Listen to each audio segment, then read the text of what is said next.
My name is Seth Eliot Santoro, and I'm an intuitive business coach to LGBTQ plus game changers. And I'm so excited to share with Pearl today.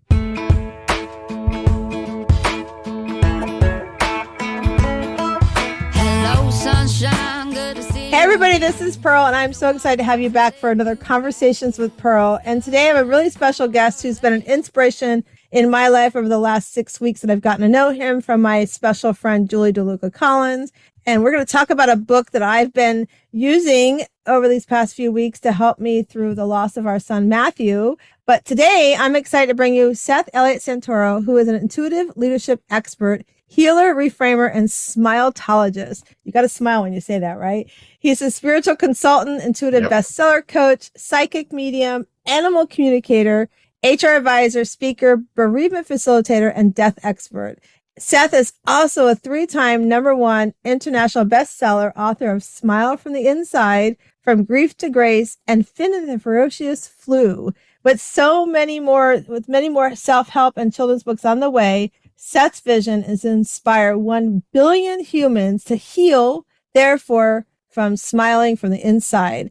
As an intuitive business coach and healer to the LGBTQIA game changers, which I love watching him do this every day, Seth combines his passion for corporate America, coaching acumen, and metaphysical gifts of intuition and mediumship. Ultimately, he partners with clients to identify the root of our challenges, heal ourselves from inner strifes to find happiness again, and reframe and re-engage our past, present, and future, enhancing our intuitive abilities and mentor us to build a better legacy, future, and fulfilling life for ourselves and everyone around them. Seth, welcome to the show. Hi, Pearl. I'm so excited to be here. So happy to have you. So you're coming from California, right? That's right. Los Angeles, baby. All right. Hollywood, actually. Yay. So I used to live in Venice Beach many, many moons ago. No way. Yeah, I love that. it. We'll have to talk about that later, but Okay. I got fun stories. But so I've been following Sure. you on TikTok. I met you through Julie in August. You know, everybody knows I lost my son, and I called Julie. I'm like, I need to get away. This house is like too heavy. I don't feel like I can get focused again. And I go up to Julie's, and she introduces me to you. She's like, hop in here real fast and meet my friend. And so I have been just so, like, you really made me smile a lot through some of these challenges. And your book, Smile from the Inside Out, is like so much fun. I actually shared it at my business meeting last week. I did a little education moment with it. Yeah. No way. Yeah, I Cool. did. I love the mock acceptance. I sold my story, but I turned it into a business as well. So it was really, really cool. Wow. But so tell us about yourself. Tell us about a little bit about yourself, and I love for you to share your stories of the kidnapping. Oh, you're going right in there. We're going right in. We're right there. Let's see about myself. Well, I mean, every time I hear like a bio, I feel humbled, and I'm so honored to be here, and it's just so humbling to yes, everything I do is what you said. I just it's still really tough to understand that that's what I'm doing, creating a life where 1 billion people are healing, right, in some way, emotional healing and smiling from the inside, so I'm a psychic and medium. I'm married to a man. I live in Hollywood. I am, I coach clients. I actually also help people become bestsellers for the books that they want to write within. And I am a fun guy, and I love to laugh, and I love to smile, and I can be very emotional as well. And I've overcome a lot in my young little life. I can't really say that anymore, being in my 40s, but I've learned a lot, and I've learned a lot of what to do and what not to do. And I've learned that bereavement and chaos and grieving is messy and not linear and does not make sense. And for me, when it all started, right, 12 years ago, I had a boyfriend at the time who seroconverted to HIV positive. And so we were not HIV, we were both HIV negative, and then he converted to HIV positive. And it was the days that followed that I knew that we, and he more specifically, was going to go through hell. And I had been noticing that I went through sort of similar stages every time something major or traumatic happened in my life or someone died in my life. So I decided, okay, I'm going to literally like document kind of like every day how I'm feeling, what's going through my mind, all this stuff. And about 6 to 12 months later, I had like the first version of Smile from the Inside, which now doesn't exist anymore. But the first version was just important for me to document and get everything down. So I created this kind of updated model to Dr. Kubler-Ross's 5 stages of loss or dying into what I call the 5 stages of healing. Um, I think I answered your question. And then you want to go right into the Well, hold on. Let's okay. talk. I want to talk about documenting because, Okay. I know that's something I've been doing a lot with the loss of Matthew, and Yeah. I've always journaled. The journal's been a big thing, but lately I've been finding myself like really trying to document my feelings so that I understand when they show up later. Because like I've mentioned to you before when you were guesting on our Shiro League, is that I realized I've had that grief fog, right? And like when I could go back and I could start reading what I documented, I was like, oh, I was doing this, I was doing that. I was just getting up and existing. I was just going to that meeting. I wasn't being participating. I was just sort of like in that fog. So I love that you talk about documenting and journaling. And I think you would agree too, that it helps us get those feelings that like for me too, a lot of the negative talk that I have in the front of my brain, get it out so I can get to the file cabinets in the back of my brain that really out, right? So, tell us, like when you're doing the documenting, are you like, how do you, what's the best environment for you to do the documenting? Because I know like for me, for journaling, it needs to be quiet, it needs to be in the morning. I'm either sitting out front of my porch swing or on my back of my lanai. So for you, what's the optimal place for you? Can you envision that, right? I love it. I love it. Well, at the time, I was working at an interesting job in Mexico, so I would have a lot of alone time in the car, where I wasn't driving. There was someone else driving, and so I documented a lot there. But I like to be alone. I can do it anywhere, to be honest. The bathroom is also a really like awesome place. Like that's where I have some amazing thoughts. And I do like to be alone. So I like to put on some music. Sometimes I put on the same music that I know is gonna evoke and it will allow me to emote. So, but I do find myself like I do like early in the morning. Or I just like snuggling up on a couch or a love seat by myself and just kind of writing. Or nowadays it's talking into a phone, right? And it transcribes for me. I think where you feel safe, that's what I want to say. Yeah, I agree that's safe. And I love that you said that too, because I actually have a notebook in my purse too that I carry with me. Oh, no And way. if I don't have it with me, then I'll use my phone and start recording, or everybody says I text like I type, but I type really fast. So I'll do it on my phone really quick, if I have a thought or something that comes up. So I love that. So yeah, so I want to hear, like you went through some traumatic stuff in your life and you shared in the Shiro League some of that trauma, and like, you shared about the situation in Mexico where you were kidnapped, and that was something pivotal in your life. And I would love you to share that and how it changed your outlook and how it created the path that you're on today. Yeah, sure. I'll condense the story so it's concise. This was about a year and a half or so after my boyfriend, then now ex-boyfriend. I was working at this job in Mexico, and we had armored vehicles all over the place, and we were constantly pulled over by military or police. This was again in Mexico, and this one time it just didn't seem right. And we were surrounded by cars. I was held at gunpoint for at least nearly an hour.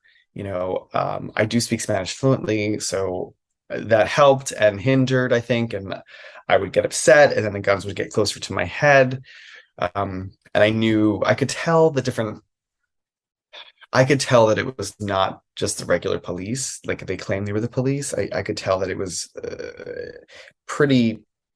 it was what they call now narcos, but it was a drug cartel. Especially when they asked me about it openly, like, are you in this particular drug cartel? So I during the interaction, it was 45 minutes. I don't know what saved me, whether it was Hillary Clinton, because the company I worked for at the time, the owners were best friends with the Clintons. I don't know if it was the fact that I spoke Spanish. I don't know if it was the fact that I threatened them with the local lieutenant because I had his number in my phone. I don't know how I got out of that situation, but after the hour-long experience with guns to my head, I basically decided that I didn't want to die in that moment. So I was like, take the car if you want to take the car, but we need to make a decision here. So finally, after staring me down many times, the head guy there, the jefe, he finally he said, okay, you can go. Now, within a minute, everyone was gone. Every car was gone. So yet another indication that it wasn't just a regular police pulling over. Plus they trashed the car and all that stuff. So we were on our way to one of our ranches. It was lemon growing. And so when we got to the ranch, I spoke to my boss, who totally denied that it was the cartels. My security guard spoke to his boss. They were like, yes, it's definitely the cartels. And then I called my boyfriend when I got to where we were going, and I cried. That's when I don't even know how I didn't cry this entire time. But that's when it hit me oh my God, this just happened to me. And mind you, I had been pulled over many, many, many times before, but this one was different. So I cried. I was convulsing, shaking. It was bad. And it took about 20, 30 minutes to put myself back together. And then I had to finish the day. And luckily the next day I was leaving Mexico, and I kind of swore to myself I would never go back there, which lasted about 5 years. But anyway, it was basically, that happened. And for, the month or so afterwards, I felt fine. I kept thinking about it, and it was crazy. And I was like, wow, did that actually happen? It felt like it was a dream as opposed to real. But I knew that there was something going on. I knew that there was something going on with my body too, because I didn't feel quite right. Some days I would wake up amazingly happy, and then the next I would be just in the depths of despair. And I couldn't figure out why that was happening, even though I had written the book at that time, right? And I knew kind of the stages that I believe happened to us. So it was about 6 weeks later, my nephew was born, and I got a call from my boss that my best friend / other security guard was kidnapped, and the car was also kidnapped. So the car was taken, and the car was actually taken, and my security guard was taken in another vehicle. And so that was the worst thing I could have heard, and it brought back everything. And that's when I believe that I really started to feel the emotions that I had been avoiding, or my body had been protecting me against, for the previous 6 weeks. If you think about the SMILE method, right? And we think about S is for shock. Obviously, I was in shock for quite a while. And then mock-acceptance. The mock-acceptance is the stage that I explained between the 4 to 6 weeks, where some days I feel great, everything's fine. And then the following day, I couldn't even get out of bed. And then this was the in overwhelmed him. So when I found out he was kidnapped, luckily later that night, they found him on the side of the road. He had been beaten to a pulp and had somehow gotten to a hospital. That's when I got chills. That's when I couldn't sleep. And it was several weeks of me just emoting, and I was angry, and I was depressed, and I was embarrassed. I didn't want to tell anyone what had happened to me.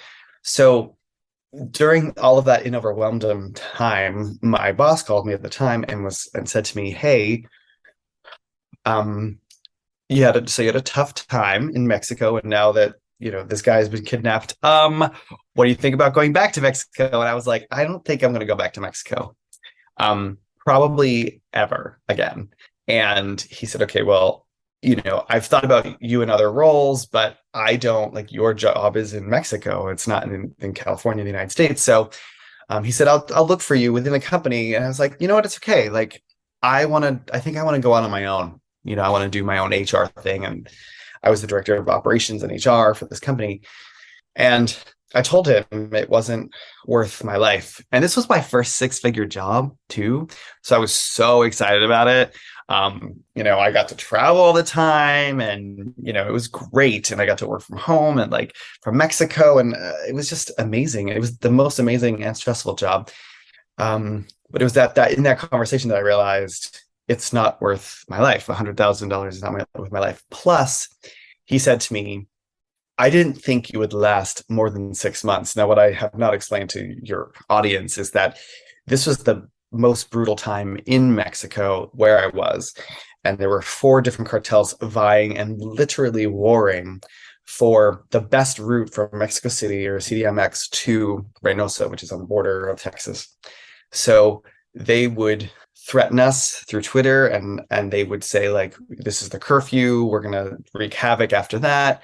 So there were bombings, there were beheadings, there were literally 5 heads found 2 kilometers away, about a mile and a half from where I slept every night. So my boss says to me, when we found the 5 heads, or when they found the 5 heads, I thought you were going to leave after that. And I was like, no, that didn't bother me. Obviously, this whole thing was huge PTSD. So I say that to say, after speaking with him, it took me about 6 months or a year to even kind of go to the next stage, which was learning, right? So the L is for learning. And what I learned was it's not worth my life, and that there's so many other things I can do, and that I don't have to put myself in dangerous situations. I also learned that these types of traumatic events can cause major PTSD and can cause so many emotions. And one moment you're feeling fine, and the next you can't even breathe. And I think that was so important for me to learn. Not that I had to go through that to learn it, but I did go through it and I learned it. And also, this is the second time I was held at gunpoint, by the way, by cartels. The first time was in Colombia in 1998, but that's a whole another story for another time. But so through all this learning, just to finish with the SMILE method, E is for embrace. So it's now 12 years later, and I have gone to Mexico since. In fact, I was just in Mexico last week. There's always a little tinge in me that thinks, okay, they have my passport. They have a copy of my passport. They have, these cartels have all of my information. So they could just look me up, or they could just be dinged every time I come into the country. So that still is a valid fear. Well, I don't know if it's really too valid anymore, but that's my fear that I have. And so as part of the embrace, I believe embracing is enthusiastically accepting what has happened to us. And so I use that story now as a tool, to provide kind of, if I can go through that and survive and live to talk about it, then I feel like anyone going through anything can talk about whatever they're going through, And as part of the learning too, I learned to share. And I didn't really talk about this. And I still don't tell everyone this story. It's a big story. And every time I tell the whole thing, it still has, I'm attached to it. I still have feelings to it. I know it was an event. I know it was an experience in my life. And I don't see it as positive or negative, but now I see it as this incredible event that I can now use to help other people. And I think that's also part of embracing, is to help pay it forward, make the world a better place through my sharing, through my story, through my fear, through my emotions. And yeah, so there's the SMILE kind of. Yeah. And I mean, first of all, if I was your mom, I'd be like, you're not going back ever. You're staying here. Yeah. I didn't tell her for 2 years, by the way. Oh, wow. Yeah. Protect her. Yeah, I did. I did want to do that. I can't imagine being your mom, hearing that story. And I was sitting here thinking, you're talking about the SMILE part of everything, I mean, yeah, like that half hour later, you break down, right? It's like that shock. I was watching a show. Chuck and I have a Netflix. We got hooked on Netflix on the Designated Survivor show with Kiefer Sutherland. Okay. It's on normal TV, but now it's on Netflix. So yesterday was an episode where these 2 FBI agents, they get in the car after this big bombing, and he's sitting there going, I can't hear anything. And at some point I looked at my husband, I go, Do you feel like that, like right now, like we just don't want to hear anything? Like we just, Mm. through the everything that's happening, right, in our world, but that shock and that awe, and then like you said, sharing the PTSD, it's to watch you explain that. And I haven't gotten all the way through the book, so I'm still rereading Mock Acceptance. I'm still rereading that. But I feel like for Chuck, when I heard you explain some of that too, is I feel like Chuck, and even in some situations and some of the people that I've met and coached, he has been through so much grief that it's like he has, what did you call it? The I is, Being overwhelmed him. yeah, I think he's in overwhelmed him. Mm. I think he skipped the M and he's in overwhelmed him. Like he's in the I right now. And it's interesting though, how you explain that. And so I was wondering when you were saying that, do you see people kind of bounce around with a smile Oh method? yeah. Yeah. Oh, definitely. Yeah. I mean, also think about it. Me telling you the story, or what I told to Shirley a couple weeks ago, like it triggers me again, and some emotions come up. Granted, now I have 12 years, and as I always tell people, like time is always on your side, right? So, um, but even now, when I tell the story, I have some emotions, and then I once again learn this is why I'm telling the story now. I'm sharing the story to inspire and motivate others to share their traumatic stories, and then moving once again towards embrace. Like, yes, like I'm doing this to pay it forward. I'm doing this because like I know that happened to me, and I'm blessed that I lived through it, and I'm honored now that I get to share it with others in the hopes that they can inspire others to do the same as they're healing. Well, that's good to know, because I was like, am I going to bounce around? I feel like I would bounce around in the book, and I even like I watch family members and people that I coach, like my mom. I've watched her bounce around through trauma she's had in her life, and I always try to coach her, going, "Okay, mom, let's talk about." I don't want to talk about it. I'm like, okay, But Yeah. I feel like what you said too, like to get to the E. In some ways, I feel like I'm kind of empowering. I feel like that's why I was asked about jumping around. I feel like I get to the E sometimes and I empower and then, talk to, like just before we got on here, I was on TikTok and I watched there's this young mom, her two kids, she has two little kids, and it sounds like her husband is going to be in jail for the rest of his life for first degree murder. And people are attacking her going, well, you should have picked a better father. But I'm like going, why are you attacking her? It's a situation. Wow. She's going through trauma. So I just kind of put a message to her, on there. And I just thought, like sharing our story is so powerful. And I feel like right now I'm talking on a seminar on January 7th. And I feel like my title is sort of transitioning through trauma. How Mm, do you walk through it? Because there's a life before the trauma and there's a life after the trauma, right? So, absolutely. so how do you, when you coach somebody, you're working with somebody, how do you help them like walk through that method when they're jumping around? Yeah, sure. So as a coach, I feel like we first need to go where the priority and urgency is on for whatever we're dealing with. And as an intuitive coach, I can feel where we need to go.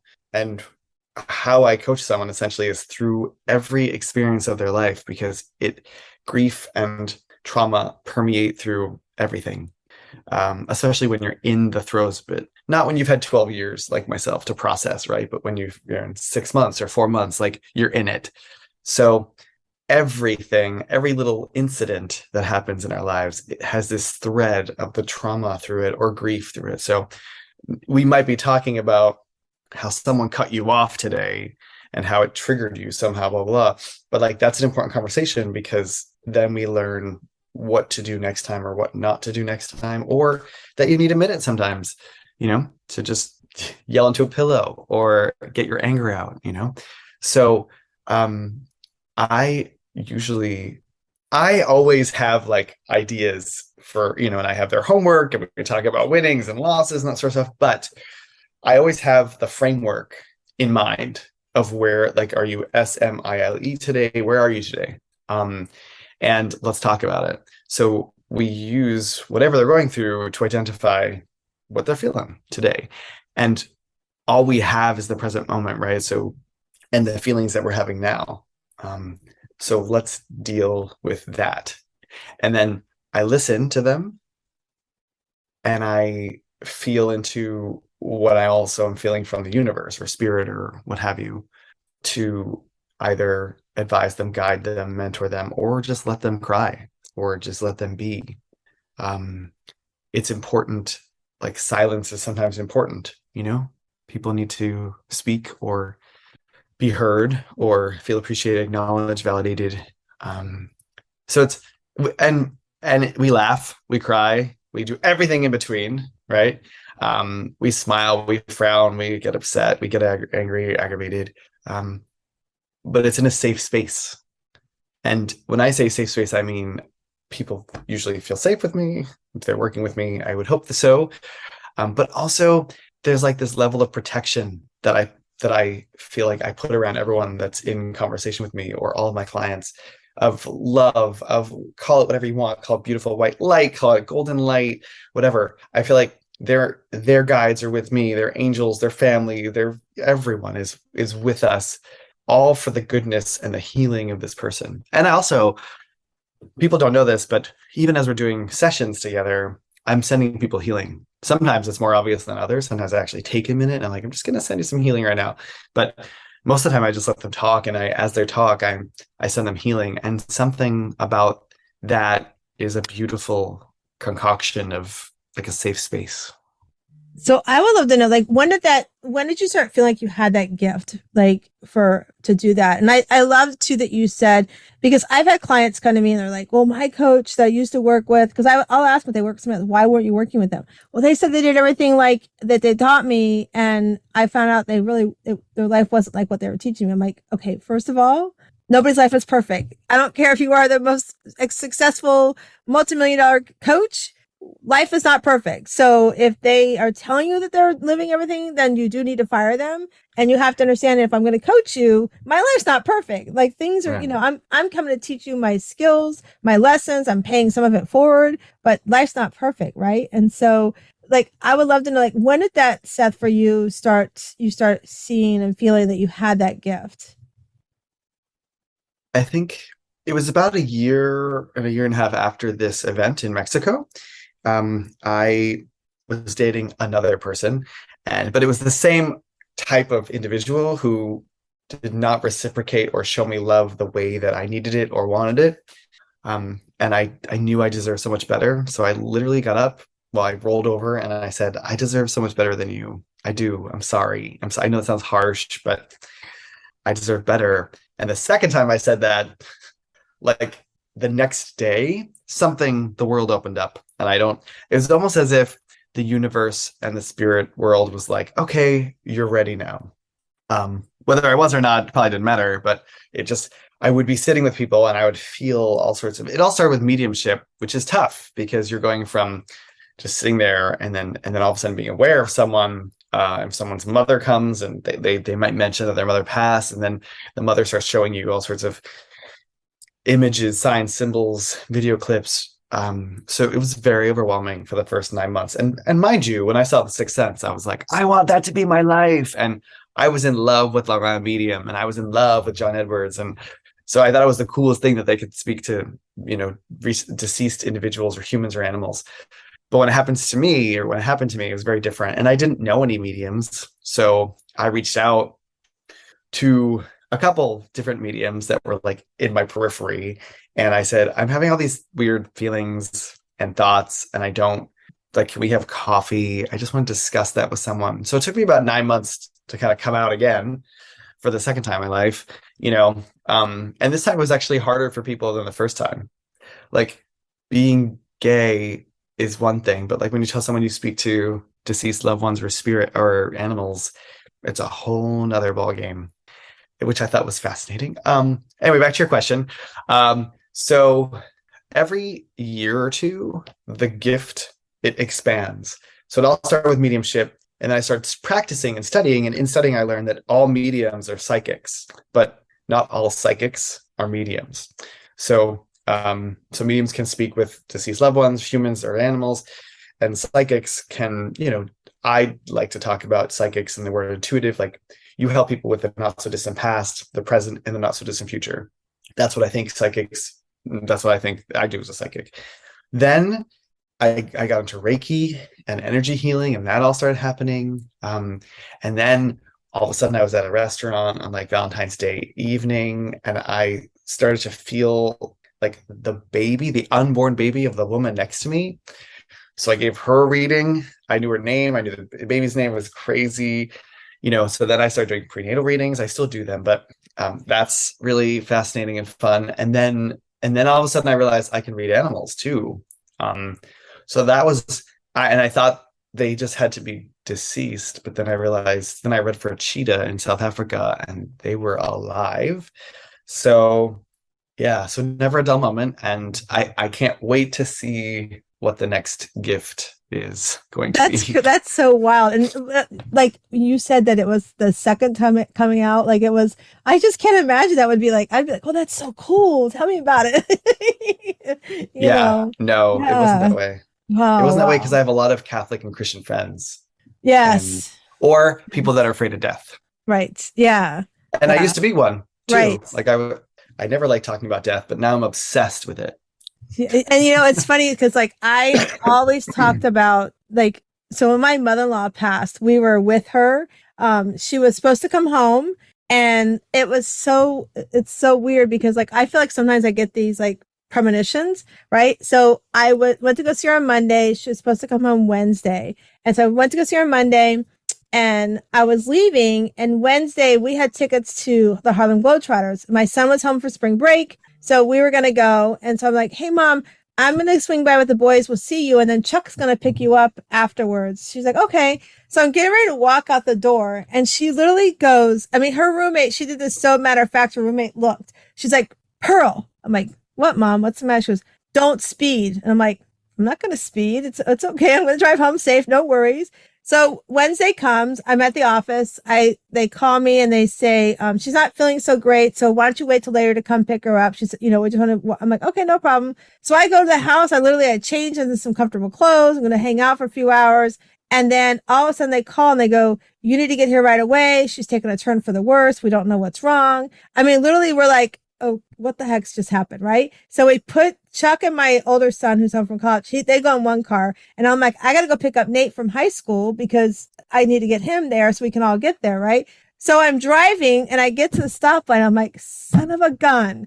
She told me not to speed. This little stinker knew, because we knew she didn't want to. She was going to have to come home for a feeding tube for a little bit, but she was going to come off it, right? I was Yeah. like, "Oh, mom, I'm going to shoot you." So then I pick up my younger son. We get to the hospital, and they've never had loss in their life, right? So I literally pull them out. I mean, this was such a shock that her nurses were crying, her caseworkers were crying. They're like, "We don't know what happened," and I knew Wow. what it was. She didn't want to come home like that, right? So I'm in the hallway with the boys. I asked the caseworker, can you come out and stand with me to talk with my boys? And I tell them, I said, listen, this is up to you. You can come in here. This will be the most beautiful thing as well as the most sad thing you will ever witness. But if you can't handle it, it's okay to stand out here, but I need to be with dad and Mimi. And they're like, no, we want to come in. So we went in, and my sister-in-law lives in Buffalo. And so she'd gone to massage that day because everybody thought mom was coming home, right? So we put our guard down. And she didn't have her phone with her. So my brother-in-law is trying to go find her. So he sends his dad to go. So long story short, they get on the phone with us in the hospital. And I'm like, John's talking. I'm like, John, you got to be quiet. Let Amy talk. She's struggling. She needs to hear Amy's voice. So as soon as my sister-in-law talks, she's talking to her. I'm like, Amy, you have to tell her it's okay. You need to tell mom it's okay to go. And as soon as she did that, like she took her last breath. It was the most beautiful thing. Wow. I mean, Yeah. I will never forget it. I loved my mother-in-law to death. She was like another mom to me. But I remember like that, watching that whole process. I'm like, you son of a gun, you knew. You just knew, and I always tell her, when I get to heaven, I'm going to have a conversation with you. And my father-in-law, on top of that, because my father-in-law was passing, he would act like he couldn't respond to anything when the nurses would come in the room. But when they would leave, he would mouth to me because he knew I used to be able to read lips really well. And I was like, I'm going to shoot you. And he, again, but I was so amazed, like that we know, and that intuition, and and I was like, that's what she meant, right? For me, I think it's powerful. I was also the sixth sense going, this is so cool. I just love that, and I'm Catholic too, but I know what they say, and I'm like, I have my belief. I have my faith, but I have my overall belief as well. And my priest maybe listen to this and give me you need to come to confession, but that's okay. But and so when Matt passed, Seth, I knew, like, I was sitting on the couch and I tell my friends, I go, you will know when your child, something serious is wrong. Because I remember sitting on the couch, he had butt dialed us and said he was sorry. And no, that he was on his way home. He swore he didn't have my car. And so I was sitting on the couch like 20 minutes later, just shaking like a leaf. And my husband's like, you got to stop this. You're going to have a heart attack. We can't fix it. We don't know where he's at. I'm like, something's wrong. Just something's wrong. And then of course, long story, the next day he was passed. But I just think it's a cool thing that you have. I think it's, amazing gift that you have, because I feel like for me, I believe God, everybody gives a gift for a reason and they have to pay it forward. And I love that you're paying that forward. So I guess my next question is, when it gets loud and like there's a lot, like, what does Seth do to turn some of it off and do self-care for himself? I'm actually very lucky that I can turn it off pretty easily. My husband, on the other hand, he has a harder time turning it all off. When I'm about to do a reading, interesting, I let them come to me the day before or the day of, right? It's always like when I'm getting ready or in my meditations, their deceased loved ones or animals will come to me. And I allow that because I think like that's cool. Like they're like, hey, let's get prepared, and they're with me the whole day usually. But then when we leave and we end the session, like they know they're out of my life. Unless they have something really important that they need to say, they might come back. I have made it very clear to whomever, the spirit world, that unless it's of the utmost importance that they hear X and Y and Z, please do not come through or break through my everyday. I probably will shift that moving forward as I spend more and more time kind of in my genius space, because I want to feel more. However, because otherwise you get what I call drive-by readings. And I've had in situations where I have gone up to people because my heart starts palpitating and like I start feeling lots of things, and then I have to go up to them. And I would say 9 times out of 10, it's been amazing and people are very grateful. But that 1 time out of 10, it's not good and it's not great. And it's not because of what I'm saying. It's because they either deny what I'm saying or they don't believe in mediumship or what have you. So that's why I made a very clear line, like, you will not break through my everyday unless it's really important. But I am easing up on that. Because if someone needs a message, then they need a message, and I'm okay with that. Like, I'm okay with going up to a complete stranger and being like, I don't know if you believe in mediumship, but I have someone here and they want to say this. Like, I've learned my lesson. I have cried a couple times when people are like, I don't know what you're talking about, or like reject me completely. But so I love kind of going on walks. That's a really good way for me to kind of calm down, if you will. Also, I can tell you that I get really, really hungry after readings. So I try and do readings before dinner or like before some type of meal because I get super hungry. Yeah, I don't understand why.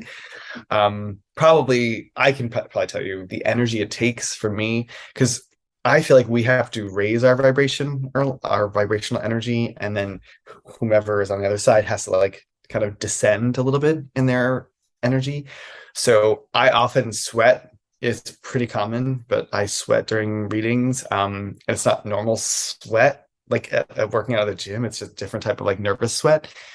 And so I eat to calm down too.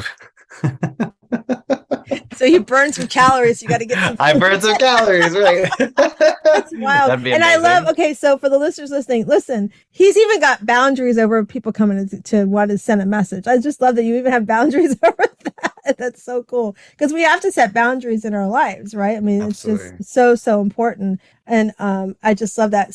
So I want to ask you a question. Who was your biggest influence in your life growing up? I mean, my mother and father for sure. I can't think of anyone else who had such an impact in my life. You know, my mother taught me to listen. My mother's also an empath, and she taught me to listen and to be supportive and encouraging. And kind and compassionate, whereas my father taught me the value of a dollar, how to maintain relationships, how to build relationships, how to maintain the material items that we have. Like, he taught me how to take care of my car so that when people get into my car after 2 years, they're like, is this new? It smells new. Like, that's like, and that translates to so many different parts of my life. He also, my business ethic definitely comes from him. My moral ethics, my business moral ethics all come from him. Yeah, they're the two probably biggest influences in my life. That's awesome. I love that, because not many people will say that their parents were their that biggest influence. And your dad probably I'm very lucky. your dad probably should have gave me some lessons on keeping my car clean. My dad used to be like, young lady. I'm like, Dad, I don't want to hear it. That was my friend or whatever. And even I still carry it over a little bit. My husband never saw to go, I'm driving the red car today. Do I need to be prepared? So we have fun together. So Seth, tell me about your family. So you're married. Tell me about your husband and your life there. So we are married 4 years, just 4 years. And he's South African, and we met through mediumship friends. So I had friends that were mediums. He had the same friends that were mediums. I went to a mediumship workshop, and they had already met my husband. Machiel is his name. And they came up to me right after, and they're like, oh my God, you need to meet our friend. He's South African. He's gay. He's amazing. You're going to love him. I stalked him for a couple days, and then we connected. And then we had this beautiful FaceTime relationship. And then we met, and the moment I met him, I was like, oh, I know I'm going to marry you. I knew it. And I had never felt like that. I even told my mother I was going to marry him. So it didn't just happen just like that, but it took a couple months for us to kind of figure out I had ended something. He was in something, ending something. So it took us a couple months. And then, but in the same year, several months later, it was like we reconnected in terms of he's like, okay, I'm ready. And I was like, okay, I'm ready. And then within 3 months we were married. And yeah, he's also a medium. So I don't even know how to explain that. All I can say is that every day is an adventure with him.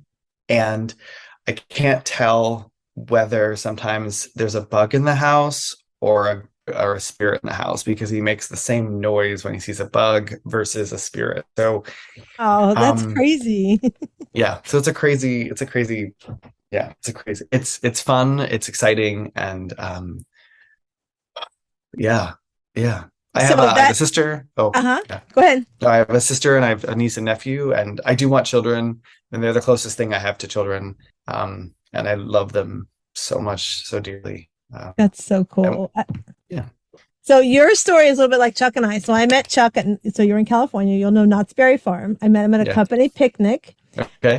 My girlfriend and I we're roommates. So my roommate and I and his roommate and him were at the company picnic. We ran into them at a ride. They were with these two girls, and so we just thought they were, partnered together.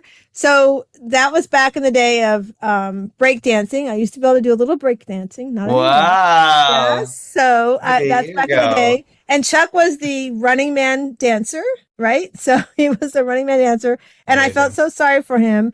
And so all of a sudden, those girls are gone. The four of us are together. We're hanging out, just chatting, talking. We're in the parking lot now because the park is closed. It's just my car and Chuck's car in the parking lot. All of a sudden, they're about to come tow Chuck's car away. I'm like, I got to go. They're going to tow my car away. See you later. Nice meeting you. And we just left to go to my car. And my roommate literally says, you're going to marry him. I'm like, are you kidding me? I don't know his phone number. I don't know where he lives. She goes, oh, he has all of that. You're going to get married. So that was August. By October that year, we were moved in together. And by December, we were engaged. Wow. So it's just crazy. Your story just reminds me of my story. So it's wild. Oh, so fun. Yeah. When you know. I didn't really believe in that anymore. I thought it was no offense, but I thought it was a heterosexual construct of when you know, but it doesn't matter what sex you are, who your preference is. When you want to be with someone, you want to be with someone. Yeah, it's so powerful. I just love that. So what's coming up next for you, Seth? What's on the horizon?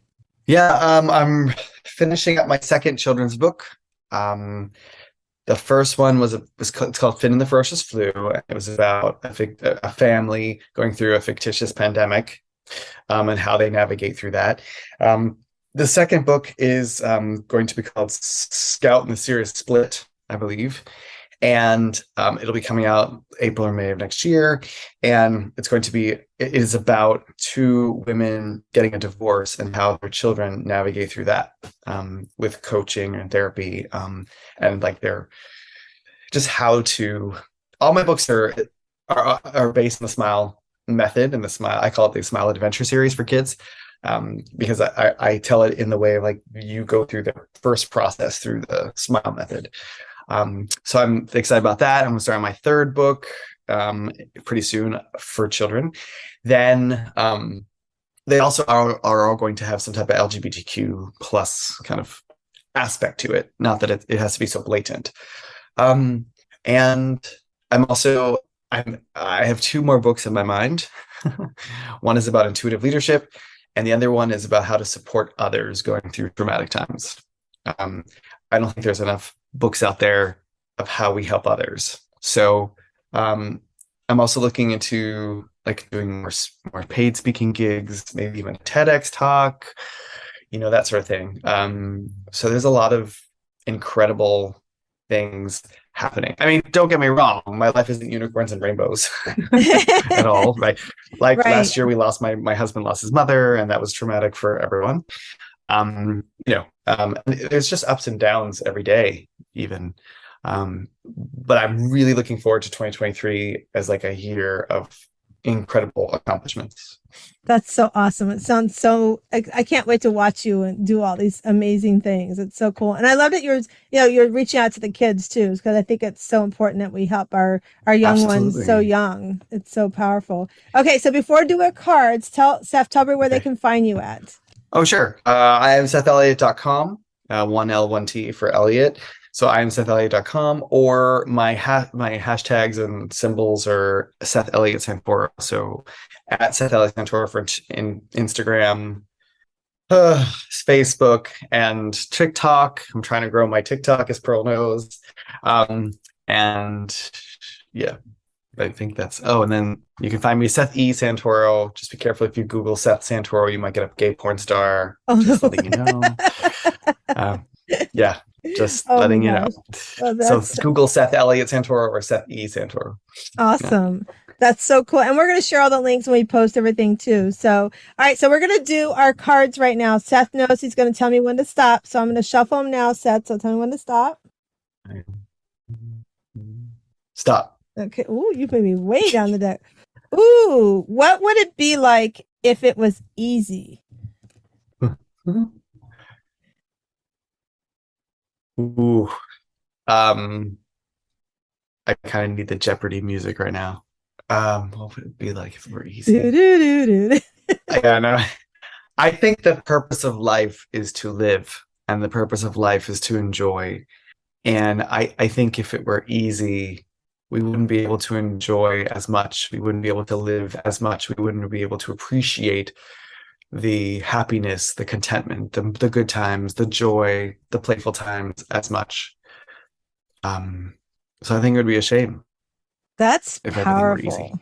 That is powerful. Thank you for sharing that. I love that. So, well, it's been fun having you on. I can't believe the hour's gone by so fast. I know. So my God. Thank you so much. You're welcome. So listen, everybody, if you are looking to find more about your self-care and want to find out how you score, I want to encourage you to go to pearlssurvey.com. That's Pearls Survey. So 2 S's in there, .com, and see how you score. And then let's chat. So before we leave, I want to remind everybody that you come into this world as this little oyster that's a little rough on the outside, but when you open up on the inside, you have your inner pearl. And I hope you go find your inner pearl of greatness. Have a great day.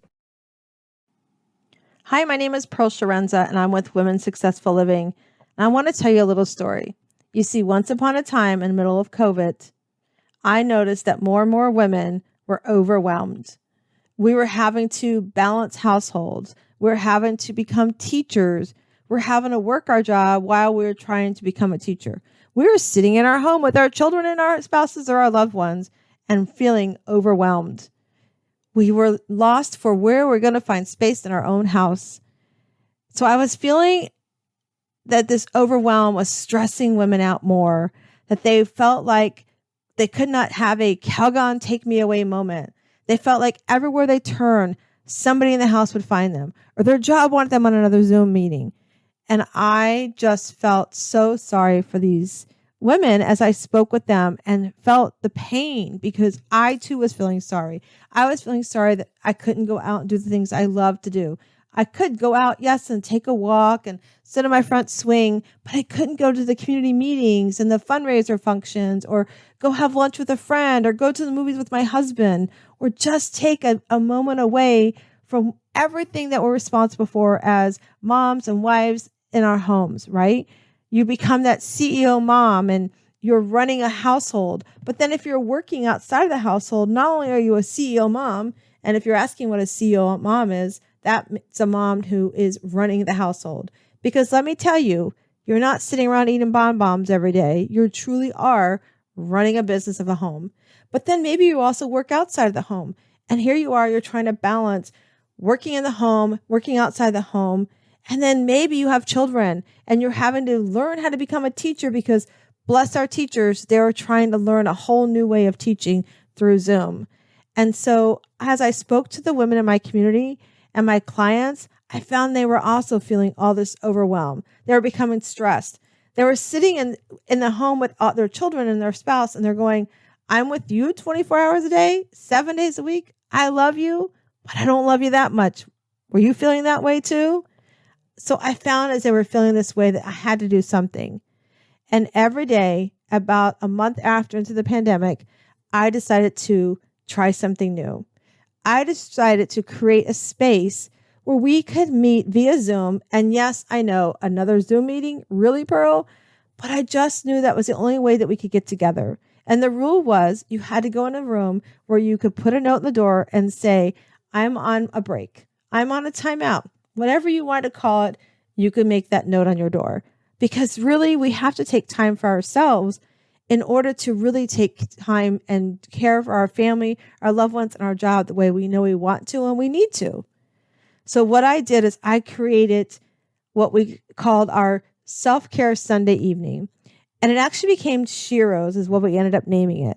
Because we as women, we are the hero of the house. We're the hero of everything we do for our family, our friends, our job, whatever that is that you're responsible for, right? But are you really the hero for yourself? So that became important to me. So one day I decided I want to pour into these women. So I brought them together on a Zoom meeting. We met Sunday evening, 8 p.m. We finished up by 9 p.m. We just had conversations. What was challenging them? What was the pandemic bringing up for them? How were they doing mentally? Were they doing something to take care of themselves? And if you heard me before, I say bathtubs and taking baths are not self-care, but really during the pandemic, sometimes that's all you could do was get in a tub with bubbles and take a few minutes for yourself, right? So as we poured into them, I noticed that they were starting to enjoy the self-care. They were starting to be less stressed. They were starting to communicate better with their family and their loved ones, because they could communicate why they were taking time for themselves. They were able to communicate that it's not that I don't love being with you.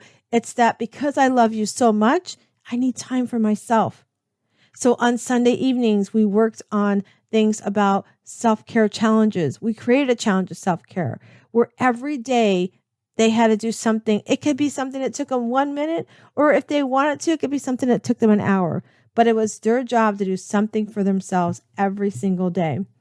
And then because of that, they saw that their family, they were worried that their family might make them feel guilty. So we started incorporating ways that they could do self-care for ourselves as we also did something with our family, right? So in some cases, we found that we had moms sitting and just watching TV, silly cartoons with their children. That's self-care, right? Or maybe playing a puzzle game or putting a puzzle together. And then when it came to their spouses, we found that they were sitting and finding movies on Netflix or playing cards, or even we gave them a challenge. We have a friend that has these great cards. They're called Better Questions, Better Life. We even would pull a card and have a discussion with our loved one around that card. And then as they were working from home, some of our professional women were finding that their jobs were having much more demand on them, but because they were home, they could actually kind of have more time they could grab for them. Oh, well, you're home all day long, so you really don't need to take a break. So they started finding that some of their jobs and their bosses were expecting them to give more. So we talked about how to set boundaries around our schedules. We talked about how to set boundaries around how much we want to be on Zoom. And as we did that, we found that the women were less stressed and they were actually performing their job performance better. They were having better and more improved relationships with their loved one, with their children. And some of them also had family that were in nursing homes. So we were creative on how to spend that time with their loved ones, but also making sure that they were taking care of themselves. So as we did this, I saw that it was a need that needed to continue. So even though the pandemic is, as we know it today, is over, I found that the women loved this so much, we needed to continue this. And who knew that 3 years ago when I started this, that it would grow into what we have today, this amazing community of women that we still meet every Sunday evening from 8 to 9 p.m. We talk about things that bring us joy. We talk about challenges we're having in our lives. We're talking about things we're having to overcome. We have some women that are struggling in their marriages. We're talking about how we pour into them and how to help them work through communication. We have amazing, amazing guest speakers that come in every month. We've had Jane Pilger come in and talk up to us about our mind and the neurological part of our mind when it comes to our eating and our health and sugar and how it affects our body. We've had Seth Santoro come in and talk to us about the SMILE method and how we have things such as just the smile within us that can make things like mock acceptance, where we're accepting things because we think we have to accept them. Like, for instance, my loss of my son, Matthew. I never knew that when I created this group 3 years ago, almost now, how much I needed these women. And because I have this community of women around me, I met Seth, and Seth taught me about mock acceptance. And he taught me that, yes, I was accepting the loss of my son, but I wasn't truly believing that he was lost. And I was sort of like going through the motions. So ever since I have put this group together, this community of women, we have watched the women flourish. We have watched them have less stress. We've watched them communicate better with their loved ones. We've watched them put boundaries around their self-care so that they can achieve the things they want to, so that they can put their cape on first as they pour into their family even better. And ever since we've started this self-care Shiro group, it has grown where we now at our retreats, we have women joining us during our retreats. We meet every year. We have a retreat in September. It's a pajama retreat. You come in your PJs, no makeup. You have about 4 days at the beach, sometimes the mountains, depending on the year. And we just have sessions and breakout groups on how do we improve on our self-care? How do we continue to communicate our needs to our loved ones? How do we find what our goals are and our visions are, and how do we bring those to fruition? Because how many of you ever sat back and said, I have this big goal and I really want to do it, but nobody believes I can do it? I want you to know that we believe in you and we know that you can do it.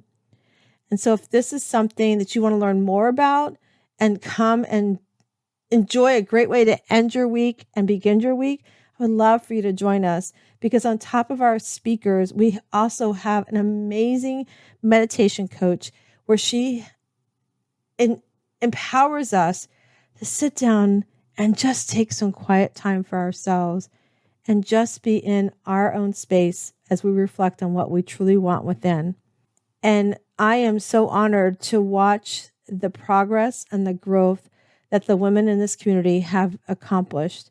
And I cannot wait to see what's coming up for all of them and hopefully for you.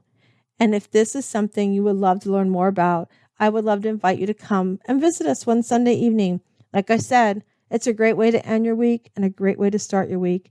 What better to know that you've got a balcony of people sitting and waiting for you to join them, have a cup of tea maybe, and just do some laughing, maybe a little crying, but no matter what, know that you've got a girlfriend there to have your back. So if you're ready to check out the Shiro League, I would love for you to join us.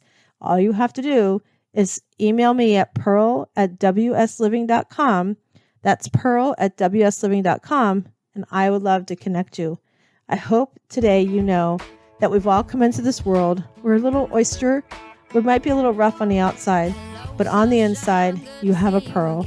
And I hope you find your pearl of greatness today as you become the Shiro I know you are.